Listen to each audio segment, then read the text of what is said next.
The day started like any other for Jun Kim. His hands were black with oil as he fixed an engine in his small repair shop. The shop sat at the edge of New Seoul Colony, far from the busy city center. Old parts and tools filled every corner of the room. The smell of metal and oil hung in the air. Jun wiped sweat from his forehead, leaving a dark smudge. He had been working since sunrise. A knock at the door broke his focus. "Your parts are here, Mr. Kim," called the delivery man. He pushed a large box through the door. "Thanks," Jun said, signing for the package. "Just leave it there." The box contained parts from an old merchant ship that had stopped at the colony last week. Jun needed these pieces to fix his customers' vehicles. He started to open the box, cutting through the tape with a small knife. As the box opened, Jun heard a strange sound. It was soft, like a tiny bell. He paused and listened. There it was again. Jun dug through the metal parts carefully. At the bottom of the box, hidden between two engine pieces, he found something that made his heart stop. A tiny creature, no bigger than his hand, lay curled up. It had soft blue fur that shined in the light. Its body looked like a small cat, but it was clearly not from Earth. 6 small eyes blinked up at him. The creature's thin legs shook with fear. "What in the stars are you?" Jun whispered. The creature tried to move away, but it was weak. Jun could see its ribs through its fur. One of its small legs was bent at a strange angle. It had been hurt, and it was starving. Jun's first thought was to call colony security. Finding aliens was not common, and there were rules about such things. But as he reached for his comm device, the tiny being made a soft crying sound that touched something in Jun's heart. "You're hurt, aren't you?" he said softly. "Don't worry. I fix things. That's my job." Moving slowly, Jun took a clean cloth from his workbench. He made a small bed in an empty parts box. The creature watched him with all 6 eyes, alert but too weak to run. With gentle hands that normally worked on tough metal parts, Jun carefully picked up the alien. It weighed almost nothing. He placed it on the soft cloth. The creature's blue fur was matted and dirty. "First, let's fix that leg," Jun said. Using the smallest tools he had, Jun made a tiny splint for the creature's injured leg. His mechanic's hands, used to working with tiny screws and delicate wires, moved with careful precision. The alien watched him work but didn't fight. Next, Jun found an eyedropper and filled it with water. He offered a drop to the creature, who lapped it up quickly. Jun then mashed some protein bar into tiny bits and offered them on his fingertip. After sniffing carefully, the blue alien ate hungrily.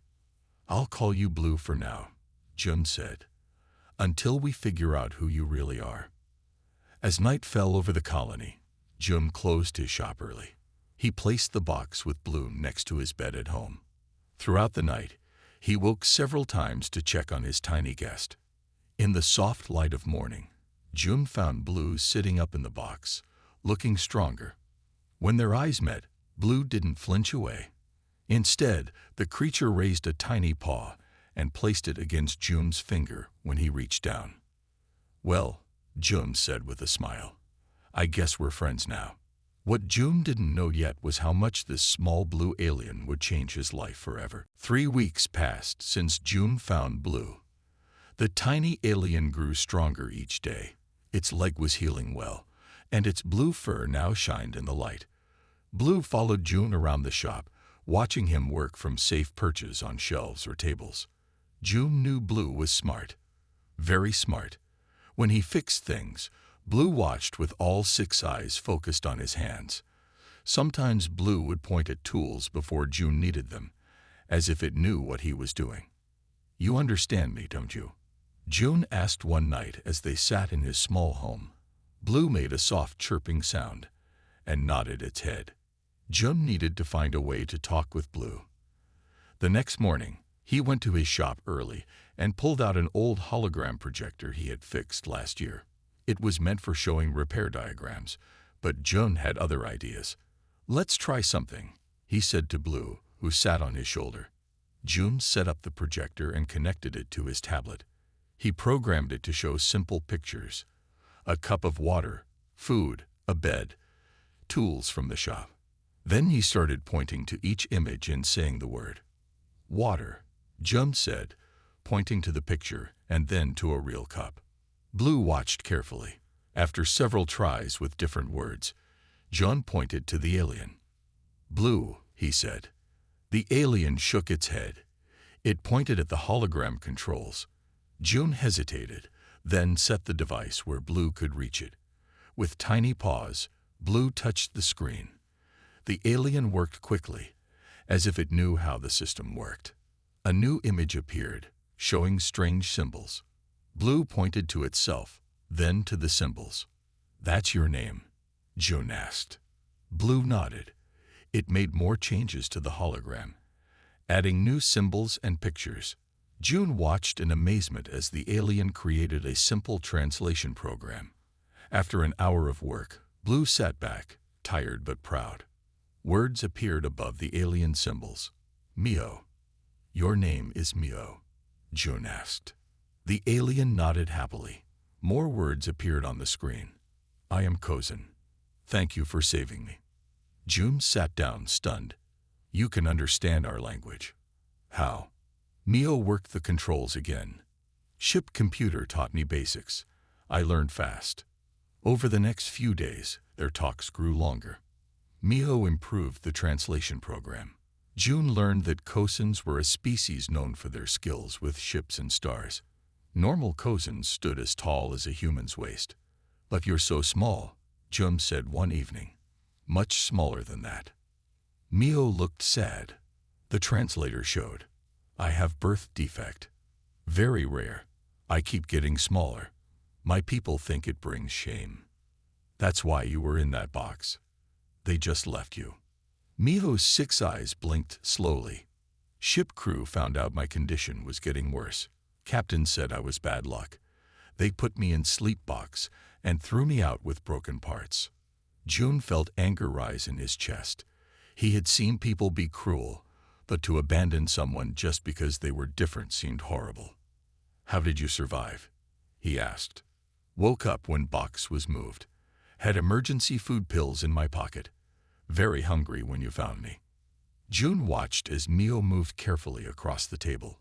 Despite the splint he had made, Mio struggled to walk. The tiny alien's body was not growing properly, making movement harder each day. Your people, the Kozins, do they have medicine for your condition? June asked. Mio shook its head. No cure. They don't try to find one.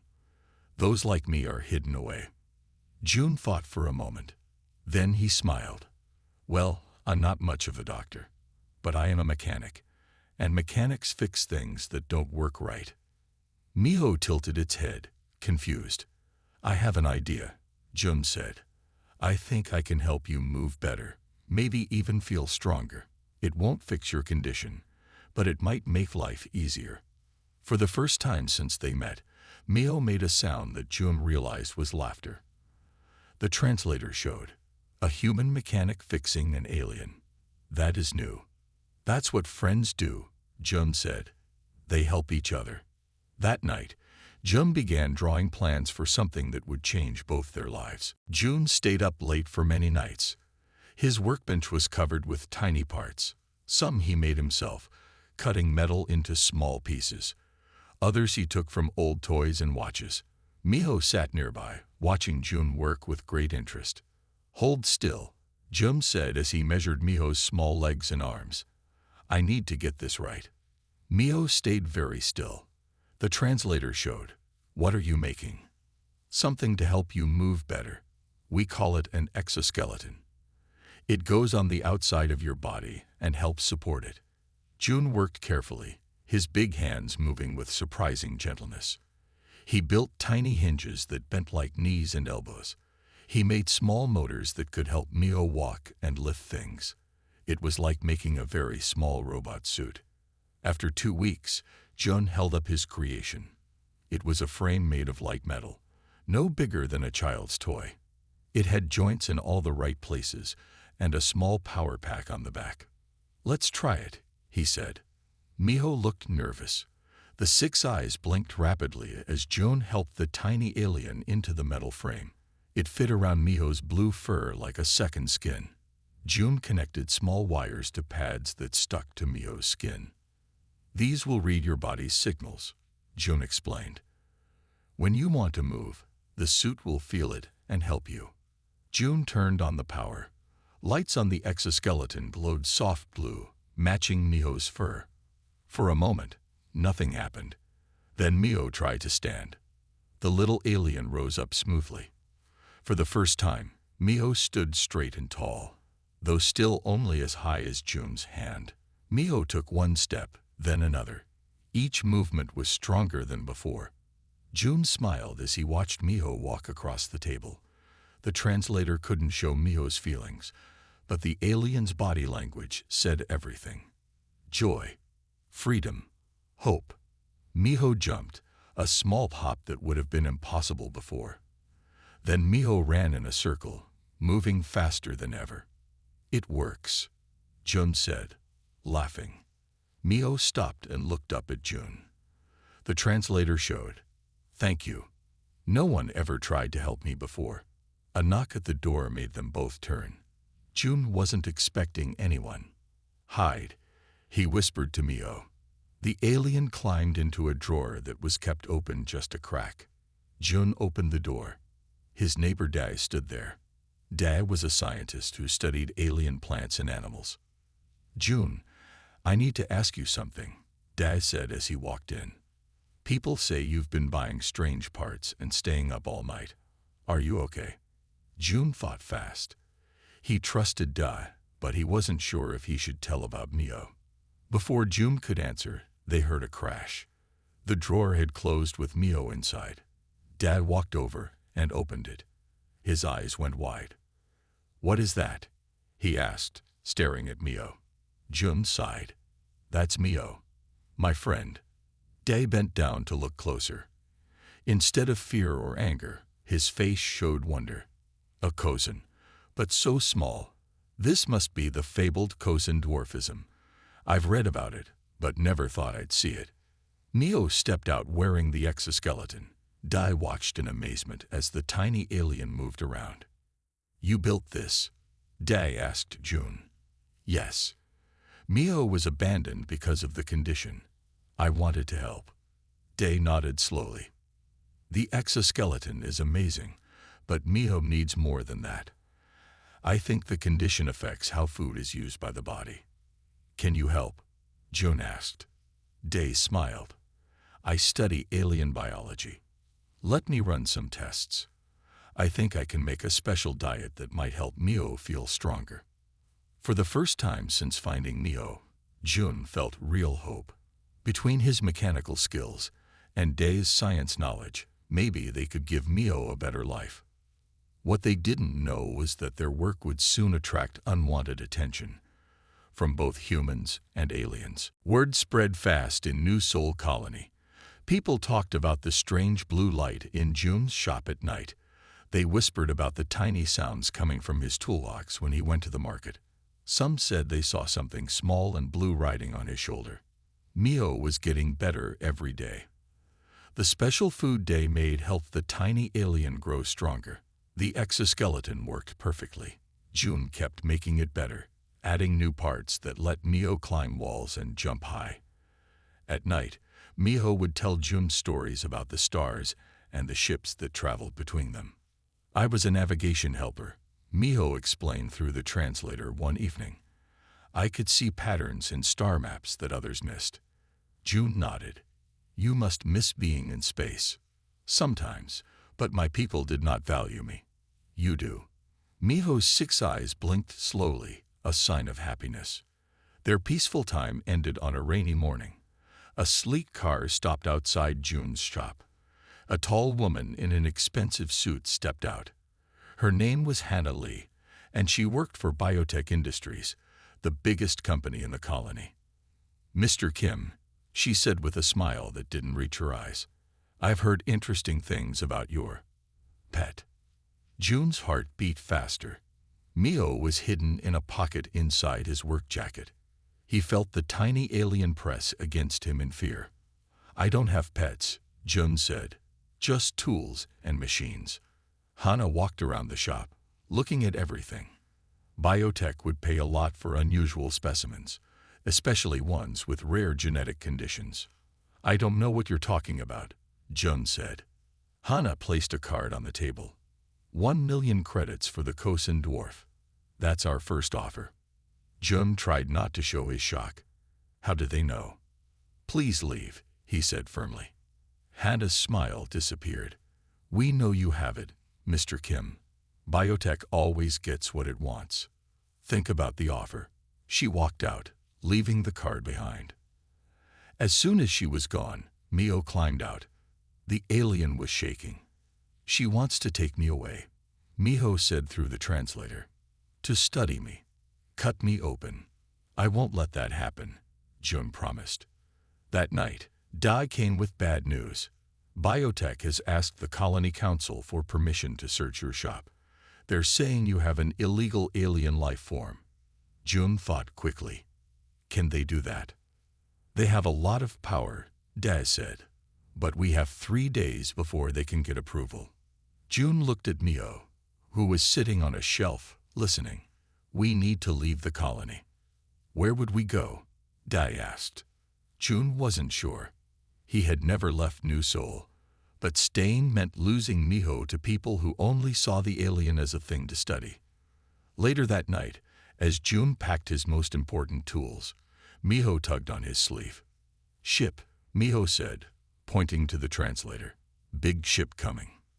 "Biotech has a ship?" Jun asked, confused. "No, Kosen ship."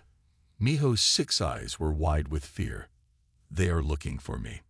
Jun sat down heavily. "Your people are coming for you." Miho nodded sadly. "They do not want to help me. They want to remove me. In my culture, those with my condition bring shame. We are removed." Jun understood what Miho meant. The Kosens wanted to kill Miho to hide the embarrassment of the condition. "So we have biotech wanting to study you and your own people wanting to." Jun couldn't finish the sentence. "We need to run," Miho said. "Far from here." Jun agreed. He called Da, who promised to help.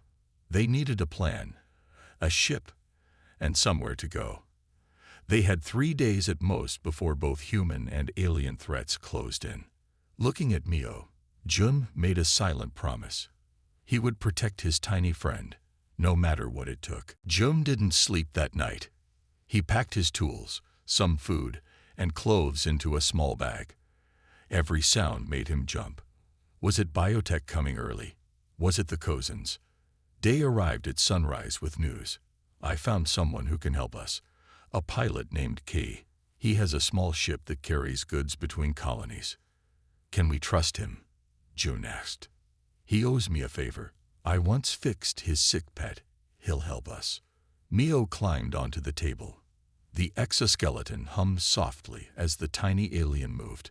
"When can we leave?" "Tonight," Dae said. "Ki will meet us at the old landing pad, the one they don't use much anymore." Jun looked around his shop. This place had been his home for 10 years. Now he had to leave it all behind. "I need to get more supplies," Jun said.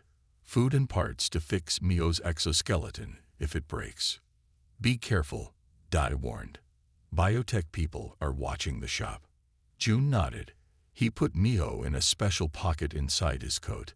Together, they left through the back door. The market was busy that morning. Jun bought food, medicine, and small metal parts. He tried to look normal, just a mechanic buying supplies. But he felt eyes on him everywhere. A large screen in the center of the market showed the news. The sound was low, but Jun could hear it as he passed. "A mysterious alien ship entered Earth orbit this morning," said the newsperson. "Officials say it's a Kosen vessel. They claim to be on a medical mission, searching for one of their own kind who may be sick." Jun walked faster. In his pocket, Miho trembled. Back at the shop, Dai was waiting with more bad news. The colony security force just posted a notice. They're looking for information about any small aliens in the area. Biotech must have told them. How much time do we have? June asked. Hours, maybe, Dad said. Key can't come until dark. They spent the day preparing. June made one last improvement to Mio's exoskeleton, a small device that could hide Mio's body heat. It might help them avoid sensors looking for alien life forms. As the sun began to set, they saw a sleek black car stop near the shop. Hannah Lee stepped out with two large men in biotech uniforms. They're early, Dai whispered. We need to go now, Jum said. He put Mio in his pocket and grabbed his bag.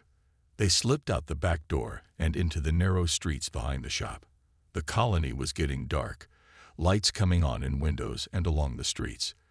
They kept to the shadows, moving quickly but trying not to run. The landing pad is this way, Dai said, pointing down a side street. They heard the sound of boots on pavement behind them. The biotech people had discovered they were gone and were following. Faster, Jun said.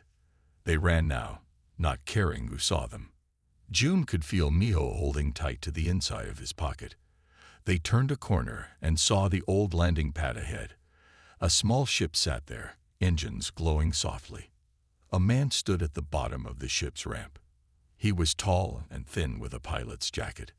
Da, he called. Hurry. They ran toward the ship. Behind them, voices shouted for them to stop. They were halfway to the ship when a bright light lit up the area. They looked up to see another ship hovering above the landing pad. It was much bigger than Key's ship, with strange markings on its side. Kozen's ship, Mio said, voice shaking. They found us. June looked from the Kozen ship above to the biotech people behind them. They were trapped between two dangers, both wanting to take Mio away for their own reasons. What do we do now? Dai asked, his voice tight with fear. June looked at the small ship where Kai waited, their only chance to escape. He made his choice. We run, as fast as we can. Run, June shouted. He, Dai, and Mio raced toward Key's ship. The biotech men chased them from behind. Above, the Kozen ship shined a bright light down on them. A loud voice came from the big ship. Stop. We seek the defective Kozen. This is a matter of honor. Kai waved from his ship's door. Hurry up. I can't wait long. June ran faster than he ever had before. Dai was right beside him. They could hear the biotech men getting closer. Almost there, June said to Mio, who held tight inside his pocket. Just as they reached the ship, a beam of light shot down from the Kozen ship. It hit the ground right in front of them, leaving a black mark, a warning shot. Get in, Key yelled, pulling them up the ramp. They're trying to stop us. Once inside, Key ran to the pilot's seat. June and Dai fell into chairs as the ship began to rise. Through the window, they saw the biotech men reach the landing pad, too late to catch them. Hold on, Key said. This might get rough. The small ship shot upward. The Kozen ship was much bigger and tried to block their path. Key turned their ship sharply, flying under the alien vessel. They're following us, Dai said, looking at a screen that showed the space behind them. Key pushed buttons quickly. Don't worry. The sunlight is faster than she looks. Their ship, the sunlight, moved faster and faster. Soon, they were leaving Earth's pole. The stars around them looked like bright dots on black cloth. We did it, Jum said, breathing hard. Mio climbed out of his pocket and stood on his knee. Thank you, the tiny alien said through the translator. You left your home for me. June smiled. Home isn't always a place. Sometimes it's the people you care about. Key turned from the controls. We're not safe yet. That Kozen ship is still following, just far behind. And I bet biotech has called ahead to other colonies to look for us. Where can we go? Dai asked. I know a place, Key said. A trading post called Horizon Station. It's far from Earth colonies. The people there don't ask many questions. Kay set the ship on course, then showed them around. The sunlight was small but had room for all of them. There were sleeping areas, a tiny kitchen, and a workspace. June set up his tools in the workspace. He checked Mio's exoskeleton, making sure it wasn't damaged during their escape. "How long until we reach this horizon station?" June asked. 5 days, he said, if nothing goes wrong. Something went wrong on day 3. A loud alarm woke everyone up. The ship shook. Key ran to the control room with the others right behind him. "The engine cooling system is failing," Key said, looking at flashing red lights. "We need to fix it or the engines will burn up." Kai looked worried. "I'm a pilot, not a mechanic. I don't know how to fix this." June stepped forward. "I do. I'll need help." "What can I do?" Mio asked. June thought for a moment. "The problem might be in a small space. With your exoskeleton, you could reach places we can't." They worked for hours. June directed the repairs while Mio, using the tiny but strong exoskeleton, fixed wires and connections in tight spaces. Key and Dai helped by passing tools and holding lights. Just when they thought they had fixed the problem, another alarm sounded. "Something's wrong with the navigation system," Key said. "We're off course and heading into an asteroid field." Kay tried to steer away, but the controls didn't respond well. Then Mio stepped up to the navigation panel. "I can help," the tiny alien said. "I was a navigation specialist." Using the exoskeleton to reach the controls, Mio worked quickly. The ship began to respond better. On the main screen, they could see the asteroid field ahead. "There's a safe path," Mio said, pointing with a small blue paw. "Follow my directions." With Mio guiding them, the sunlight moved carefully between giant floating rocks. Each turn was perfect, each move timed just right. "Amazing," Key whispered as they cleared the last asteroid. "I've never seen navigation like that." Mio's 6 eyes blinked happily. "It's what I was born to do." June smiled. He had saved Mio, but now Mio had saved them all. 5 days after leaving Earth, the sunlight arrived at Horizon Station. From space, it looked like a giant wheel spinning slowly among the stars. Lights blinked all over its surface. "Welcome to Horizon," Key said as he guided the ship toward a docking bay, home to those who don't fit in elsewhere. June looked out the window. Ships of all shapes and sizes moved around the station. None of them had Earth or Kosan markings. "Will we be safe here?" Dai asked. Key nodded. "For now. The station master doesn't care where you're from or what you look like. Just follow the rules and pay your fees." Mio sat on June's shoulder, the tiny exoskeleton humming softly. "I have never been to such a place." After docking, Key led them through busy hallways. Aliens of many kinds walked past them. Some were tall with too many arms. Others floated instead of walking. No one looked twice at them, not even at Mio. "We need to see Sung," Key said, leading them down a side passage. "He runs things in the lower levels." The lower levels were quieter but felt more alive. Hidden doors opened as they passed. Eyes watched from dark corners. Key stopped at a plain metal door and knocked 3 times, then twice more. The door opened. A short, round-faced man stood there. He had kind eyes and a scar across his chin. "Key," the man said with a smile. "It's been too long." "Sung," Key said, nodding. "We need help. These are my friends." Sung looked at each of them, his eyes stopping on Mio. "A Kosan dwarf. I haven't seen one in many years." Mio's 6 eyes blinked in surprise. "You know of my kind. Come inside," Sung said. "It's safer to talk there." Sung's place was large but hidden. Maps and screens covered the walls. People and aliens worked at tables, making things or fixing devices. Some looked strange, with extra limbs or missing parts. "Welcome to Haven," Sung said. "A place for those who are different." He showed them around. Some aliens were like Mio, small versions of their species. Others had strange colors or shapes. All used special tools or devices to help them live better. Many advanced species practice what they call genetic purity, Sung explained. Those born different are cast out, or worse. Like the Kosins did to Mio, Jun said. Sung nodded. Exactly. Here, we help each other. We find ways to live on our terms. He looked at Mio's exoskeleton with interest. This is excellent work. Who made it? Jun did, Mio said proudly. Sung smiled at Jun. We could use someone with your skills here. That night, Jun couldn't sleep. He thought about everything that had happened. He had left Earth, his shop, his whole life behind. But seeing this place, these people and aliens helping each other, felt right. The next morning, alarms rang through the station. Sung rushed into their room. Biotech mercenaries, he said. They docked at the station. They're looking for you. How did they find us? Dai asked. They must have tracked your ship, Sung said. We need to move you to a safer place. But it was too late. The door burst open. Men in black uniforms rushed in, holding weapons. Nobody move. One shouted, We're here for the alien. Jun stepped in front of Mio.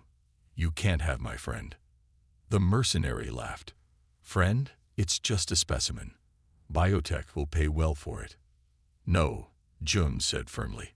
Mio is a person, not a thing to study. The mercenaries moved forward. Sung's people backed away, scared of the weapons. Then Mio jumped from Jun's shoulder. The tiny alien moved faster than anyone could see. Using the exoskeleton's strength, Mio leaped onto one mercenary's gun. Tiny blue paws worked quickly, opening a panel on the weapon. The gun sparked and went dead. The mercenary yelled in surprise. More of Sung's people found courage. They grabbed tools, pipes, anything they could use. The fight began. Jun lost sight of Mio in the chaos. He heard shouts and crashes. Then the lights went out. When they came back on seconds later, the mercenaries' weapons were all dead, with small panels open and wires pulled out. Mio stood on a table in the center of the room, tiny chest heaving with effort. I disabled their guns, the tiny alien said. They cannot hurt us now. Sung's people quickly took control, tying up the weaponless mercenaries. You saved us all, Sung said to Mio with respect in his voice. Jun picked up his tiny friend carefully. That's what friends do, he said, echoing his words from days ago. They help each other. Sung's people took the biotech mercenaries to the station's security force. Most would be sent back to Earth, but one was hurt badly in the fight. Jun helped carry him to the medical area. As they worked to stop the bleeding, the mercenary grabbed Jun's arm. You don't understand what you have, he said, his voice weak. That tiny Kosin isn't just a rare specimen. Mio is my friend, not a specimen, Jun said firmly. The mercenary coughed. Biotech doesn't care about its size. They want its brain. He took a shaky breath. That defect does something to its mind. Lets it calculate things no normal Kosin can. Things no computer can do. Jun remembered how Mio had guided them through the asteroid field, making perfect calculations in seconds. What do you mean? Jun asked. The dwarf brain. It sees space differently, can map routes no one else can find. The mercenary's eyes started to close. Worth billions to whoever controls it. Doctors moved Jun aside to help the injured man. Jun walked back to Sung's place, thinking hard about what he had heard. When he arrived, he found Mio working with Sung. The tiny alien was helping fix devices for others with special needs. Mio's small paws, made stronger by the exoskeleton, could reach places others couldn't. Jun. Mio called happily. I am helping fix things, like you taught me. Jun smiled, but his mind was troubled. Mio, can we talk? They went to a quiet corner. Jun told Mio what the mercenary had said. The tiny alien listened, 6 eyes blinking thoughtfully. It is true, Mio said finally.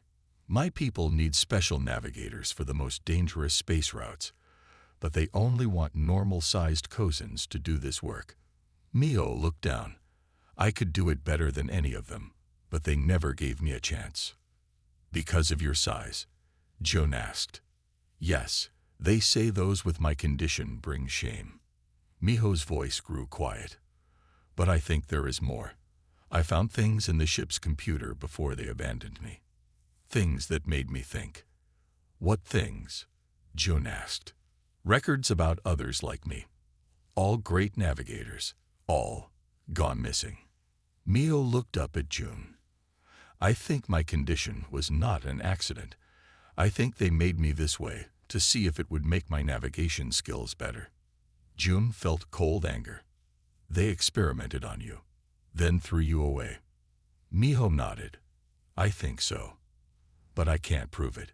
Over the next few days, June worked harder than ever. He helped others at Haven, making special devices for their unique needs. A breathing mask for an alien who needed more oxygen. Walking supports for another whose legs were too weak. Each device was made with care, each one special for its user. Word spread about the human mechanic who could build anything.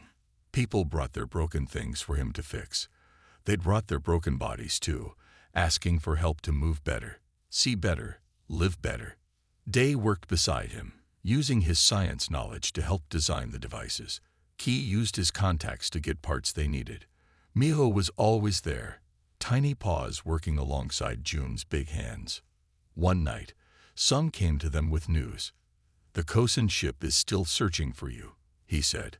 They've offered a reward for information about a runaway defective. We knew they wouldn't give up easily, June said. There's more, Sung said. I've heard from friends in the Galactic Council. Someone has filed a report about Kosan genetic experiments. The Council is starting to ask questions. Mio looked up in surprise. Who filed the report? Someone who knows the truth, Sung said with a small smile. Someone who wants justice for those like you. June realized that Sung must have sent the report, using what Mio had told them. Will the Council help us? Dai asked. Maybe, Sung said, but we need proof. And we need Miho to tell their story to them directly. June looked at his tiny friend. It would be dangerous. The Kosans would try to stop you. Miho stood tall in the exoskeleton June had made. I am not afraid anymore. Thanks to you and this gift you made me, I can stand up for myself and others like me. June nodded proudly. Then we'll find a way to get you to the Council. Together. 1 year passed since June first found Miho in that box of spare parts. Many things had changed. June and Miho now had their own workshop on Horizon Station. A sign outside read, Special Solutions. We fix what others can't. Inside, beings of all kinds waited for help. Some had bodies that didn't work right. Others needed special tools for their unusual shapes. June, Dai, and Miho helped them all. Miho wore the newest version of the exoskeleton. It was smaller but stronger than the first one. It let the tiny alien move almost as well as any normal-sized being. Miho's blue fur shined with health, and all 6 eyes were bright and clear. June, Miho called from a workbench. Come see this. June walked over. Miho was working on a tiny device for an alien child whose hands couldn't hold things well. It's perfect, June said, smiling at his friend's work. The door opened. Some walked in with a tall, official-looking alien in a silver uniform. This is Council Representative Toru, Sung said, from the Galactic Council. Everyone stopped working. The Council was the highest power among the space-traveling species. They rarely came to places like Horizon Station. Toru looked around, then focused on Miho. So this is the Kosan navigator I've heard about. Miho stood tall on the workbench. I am Miho. Yes. I have read your testimony about the Kosan experiments, Toru said, and I have seen the evidence Sung provided. The Council has made its decision. The room was very quiet. Everyone waited to hear what the Council had decided. The Kosan government must stop all genetic experiments, Toru announced. They must recognize and support all those with your condition, not hide them away or remove them. A cheer went up around the room. Miho's 6 eyes blinked rapidly with emotion. "There's more," Toru continued. "The council has learned how your human friend helped you when your own people abandoned you, how he built you a way to move and live with dignity." Toru turned to June. "The council believes that humans have much to teach other species about accepting differences. We wish to learn more." Later that day, after Toru left, they celebrated. Dai brought out special food. Ki and Sung shared stories of their adventures. Miho sat on June's shoulder, watching their friends laugh and talk. "What will you do now?" June asked the tiny alien. "I want to help others like me," Miho said. "And I want to explore space, map new routes that no one has found before." June nodded. "Sounds like a good plan." Miho looked at him. "Will you come with me? I need a good mechanic." June smiled. "Of course. We're a team now." 3 months later, they stood in a docking bay looking at their new ship. It wasn't big, but it was theirs. The name Second Chance was painted on its side. The crew was small but special. He was the pilot. Dai handled the science equipment. 4 others from Haven joined them, each with bodies that were different in some way.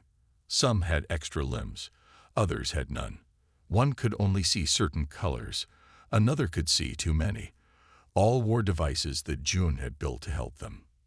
Miho would be their navigator. The ship had a special control panel built just for the tiny alien, with the exoskeleton connecting directly to the ship's systems. "Where will we go first?" Dai asked as they prepared to leave. "There's a space route that everyone says is too dangerous," Miho said. "I can see a way through it in my mind, a way to reach stars no one has visited before." June checked his tool belt one last time. New places might have new people who need our help.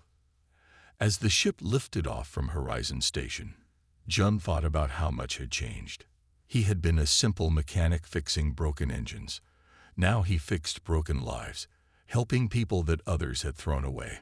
The stars spread out before them, endless and bright. Miho guided their ship with perfect skill, seeing paths no one else could find. "Ready for our next adventure?" June asked his tiny friend. Miho's 6 eyes blinked happily. "With you? Always." Behind them, Horizon Station grew small. Ahead, unknown wonders waited. The crew of misfits and outcasts flew forward together, each one valued for their differences, not despite them. And it all began because a human mechanic saw something worth saving in an abandoned alien that others had thrown away.